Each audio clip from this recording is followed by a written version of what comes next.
In the courtyard of a new building in London stands a sculpture. Some people admire it, some are puzzled.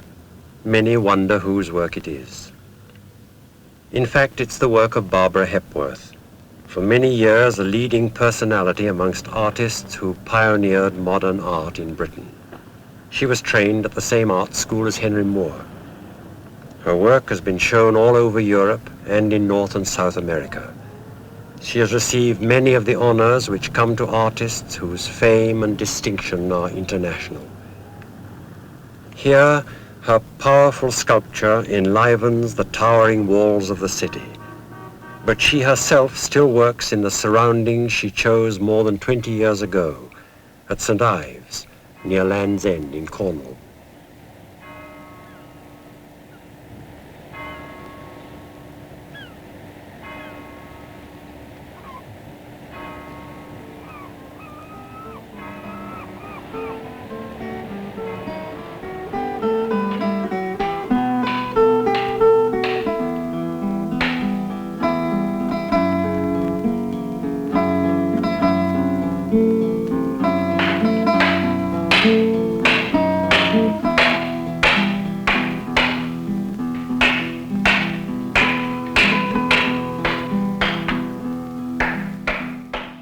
The rugged landscape of Penwith in Cornwall is where Barbara Hepworth has worked for many years, but she was born in a Yorkshire town where the mill chimneys and the stone-cobbled streets were a harsh contrast to the open moorland round about.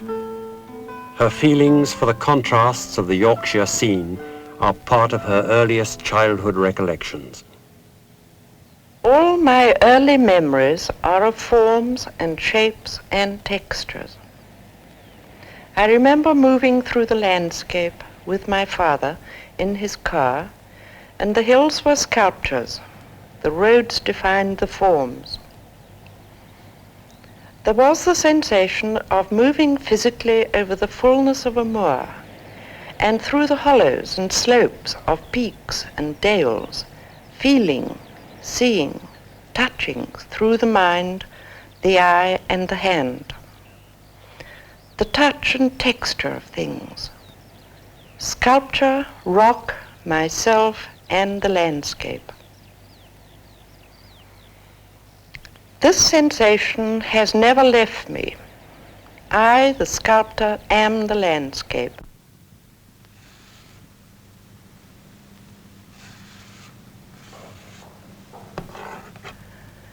It took a long time for me to find my own personal way of making sculpture, a long time to discover the purest forms which would exactly evoke my own sensations, and to visualize images which would express the timelessness of primitive forces which I felt, and the constant urges towards survival and growth which I knew to be fundamental both to the human being and to the landscape in which we stand.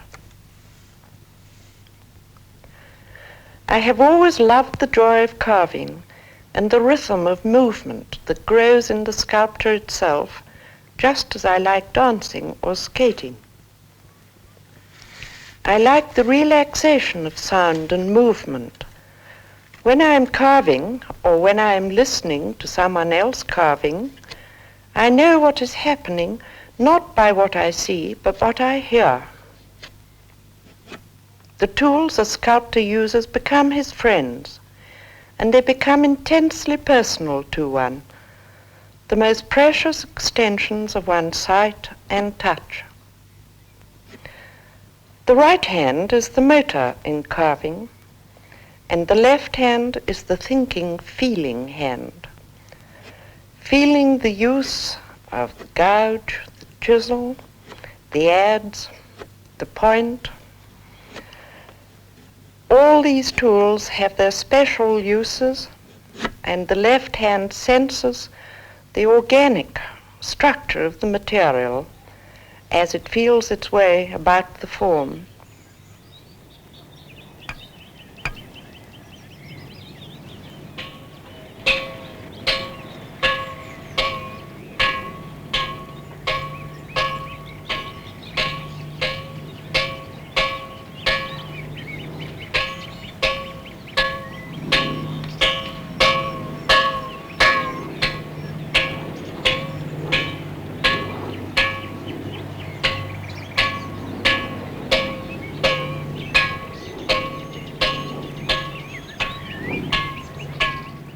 Many people select a stone or a pebble to carry for the day.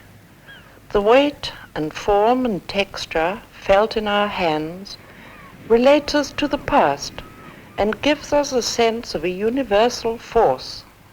The beautifully shaped stone, washed up by the sea, is a symbol of continuity, a silent image of our desire for survival, peace, and security.